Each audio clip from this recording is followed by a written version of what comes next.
anak-anak semuanya, bagaimana kabarnya hari ini? Semoga hari ini kalian semua dalam kondisi sehat ya. Dan berharap kalian semua tetap semangat untuk mengikuti PJJ Matematika pada hari ini. Pada pertemuan sebelumnya, kita sudah membahas tentang operasi hitung campuran bilangan pecahan. Ada penjumlahan, ada pengurangan, ada perkalian, dan pembagian. Kita akan membahas tentang operasi hitung campuran pecahan. Nah, apa itu operasi hitung campuran pecahan? Operasi hitung campuran pecahan adalah pengerjaan operasi hitung bilangan pecahan yang melibatkan lebih dari satu operasi hitung. Jadi di dalam soal bisa kemungkinan ada penjumlahannya, ada pengurangannya, ada pembagiannya, dan ada juga perkaliannya. Nah, supaya lebih jelas dan lebih paham, yuk kita belajar bersama. Tujuan belajar kita hari ini menentukan hasil operasi hitung campuran berbagai bentuk pecahan. Seperti pada bilangan cacah, pengerjaan operasi hitung campuran pecahan juga harus memperhatikan urutan pengerjaan. Urutannya sama sih. Yang pertama, operasi hitung dalam tanda kurung dikerjakan terlebih dahulu. Kemudian yang kedua, operasi hitung perkalian dan pembagian itu harus dikerjakan terlebih dahulu karena memang kedudukannya lebih tinggi daripada operasi penjumlahan dan pengurangan. Kemudian, jika di dalam soal terdapat operasi hitung perkalian dan pembagian, maka kita kerjakan urut dari kiri. Begitu juga untuk operasi hitung penjumlahan dan pengurangan, maka kita kerjakan juga urut dari yang paling kiri. Supaya lebih paham, kita lihat contoh soal berikut yuk. Untuk contoh soal yang pertama, 3/4 tambah 0,6 kali 1/2 sama dengan titik-titik. Nah, soal ini bisa kita selesaikan dengan langkah sebagai berikut. Yang pertama, kita ubah dulu bentuk pecahannya. Jadi kita buat menjadi sejenis sesuai dengan perintah soal. Kalau tidak ada perintahnya, berarti bisa kita ubah menjadi pecahan biasa atau bisa juga kita ubah menjadi pecahan desimal, mana yang menurut kalian paling mudah.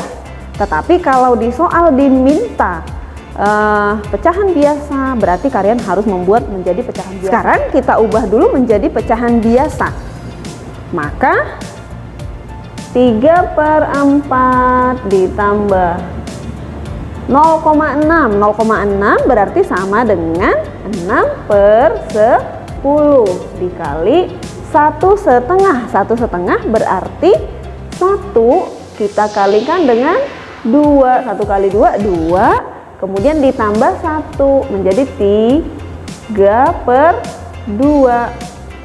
Kemudian langkah selanjutnya adalah kita selesaikan sesuai dengan aturan. Jadi kalau ada penjumlahan, ada perkalian, maka yang ini harus kita selesaikan dahulu. Oke? Kalau bisa disederhanakan, boleh disederhanakan supaya memudahkan kalian untuk mencari. Jadi 6/10 ini bisa kita sederhanakan menjadi sama-sama dibagi 2, berarti menjadi 3/5. Maka hasilnya menjadi 3/4 tambah 3/5 kali 3/2, berarti 3 kali 3 9/5 kali 2 10. Nah, ini tinggal sejenis, berarti tinggal kita selesaikan. Untuk penjumlahan pecahan, maka harus kita samakan dulu penyebutnya. Ini ada per 4, ada per 10, berarti kita samakan. Cari KPK-nya yang sama, berarti sama-sama menjadi per 20. Berarti ini per 20. Berarti dikali berapa nih supaya 20? Dikali 5. Kalau penyebut dikali 5, pembilang juga harus dikali 5. Berarti 5 kali 3, 15. Begitu juga 9/10 supaya per 20 ini dikali 2. Berarti ini juga dikali 2. Berarti 18/20. Kalau sudah sama, tinggal kita jumlahkan. Berarti 15 tambah 18 adalah 33/20. Bisa disederhanakan? Bisa, menjadi 1/13/20. Nah, atau boleh juga kita ubah menjadi bentuk desimal. Berarti 3/4 kita ubah menjadi bentuk desimal menjadi 0,75 tambah 0,6 kemudian dikali 1/2 sama dengan 1,5. Maka kita selesaikan terlebih dahulu yang perkalian. Ini kita selesaikan terlebih dahulu.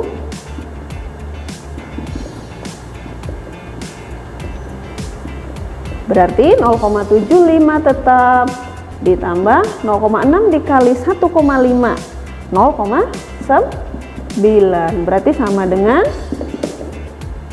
1,65. Untuk hasilnya kalau kalian mengerjakan baik dalam bentuk pecahan desimal atau pecahan biasa, hasilnya pasti sama. Gitu nak ya? Paham ya?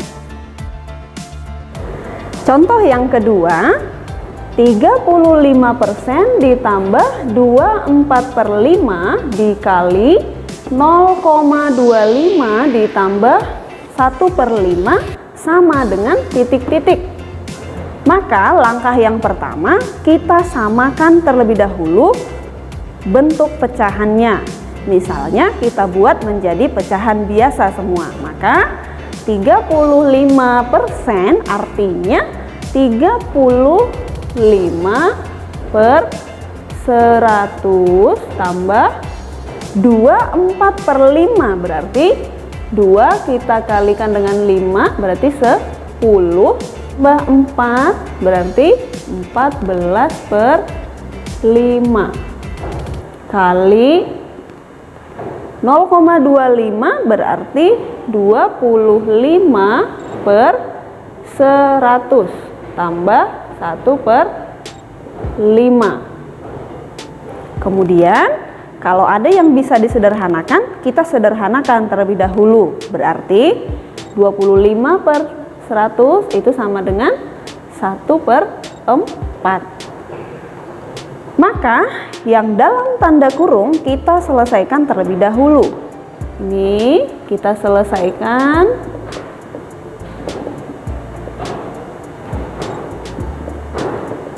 Berarti ini tetap 35/100 tambah 14/5 dikali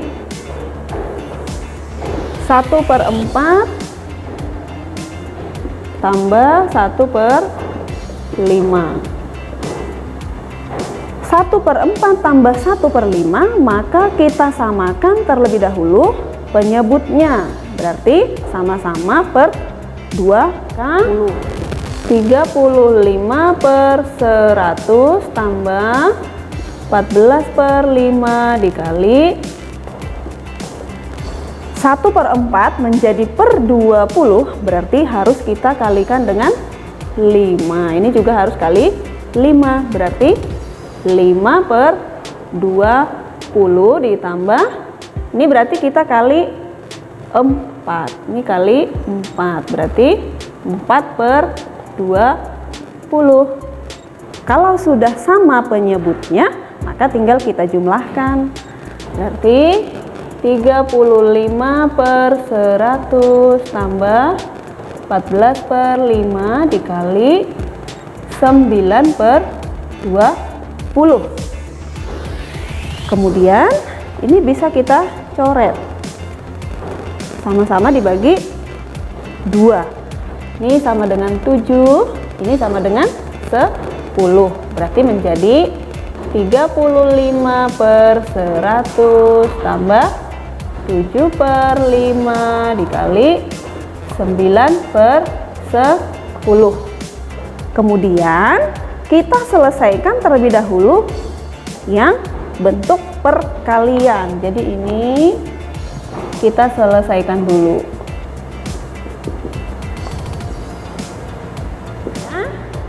menjadi 35 per 100 tambah 7 kali 9 berarti 50. Nah, untuk pecahan ini juga sama. Kita samakan terlebih dahulu penyebutnya. Berarti kita buat menjadi per 100. Ini 35 tambah, ini supaya menjadi per 100 berarti harus kita kali 2. Ini kali 2, ini juga kali 2. Berarti 126 per 100. Sudah sama, sekarang tinggal kita jumlahkan. Berarti 161 per 100 atau sama dengan 161 per 100. Untuk cara yang kedua, bisa juga kita ubah menjadi bentuk pecahan desimal. Jadi 35% kita ubah menjadi pecahan desimal, maka menjadi 0,35 ditambah 24/5 itu sama dengan 14/5, berarti sama dengan 2,8 kali 0,25 tambah 1/5 itu sama dengan 0,2. Kemudian kita selesaikan terlebih dahulu yang di dalam kurung. Nah, kita selesaikan dulu. Berarti ini tetap 0,35 tambah 2,8 kali ini kita jumlahkan menjadi 0,45. Kemudian ini kita selesaikan dulu, maka sama dengan 0,35 ditambah 2,8 kali 0,45 sama dengan 1,26. Kemudian kita jumlahkan, hasilnya menjadi 1,61. Kalau kita lihat bentuk pecahan tadi juga sama, 161 per 100, berarti hasilnya sama 1,61. Sampai di sini paham ya? Untuk latihan soal, silahkan kerjakan latihan 9 dari buku paket halaman 52. Kerjakan yang nomor 1, 5, 8, dan 10. Hasil pekerjaan silahkan dikumpulkan melalui Google Classroom ataupun WA. Untuk kelas 6A dan 6B silahkan dikumpul ke Pak Agus. Sedangkan untuk yang 6C dan 6D silahkan dikumpul ke Menrosa. Bagi yang belum mengumpulkan tugas, mohon segera dikumpulkan ya. Baik anak-anak, sampai di sini pertemuan kita pada hari ini. Semoga video ini dapat membantu kalian untuk memahami materi ini. Jangan lupa latihan soal dikerjakan dan dikumpulkan ya. Sampai bertemu pada pertemuan berikutnya.